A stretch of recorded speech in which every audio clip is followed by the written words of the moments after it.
Γεια σας. Σήμερα θα σας δείξουμε πώς θα βγάλουμε την ταπετσαρία από Audi A4 Quattro. Χρειαστούμε ένα κατσαβίδι, διότι εδώ πίσω το ηχείο, το πλαστικό, υπάρχουν κρυφές βίδες, οι οποίες είναι Torx. Θα χρειαστούμε TAF 20 και έχει τρεις βίδες. Μία είναι εδώ, εδώ και μία είναι εδώ, ακριβώς από κάτω.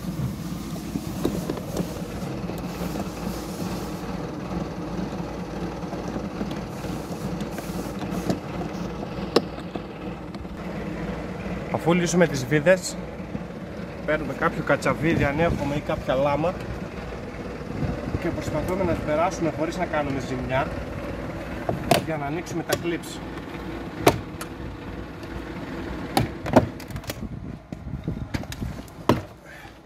Τις μπρόχουμε προς τα πάνω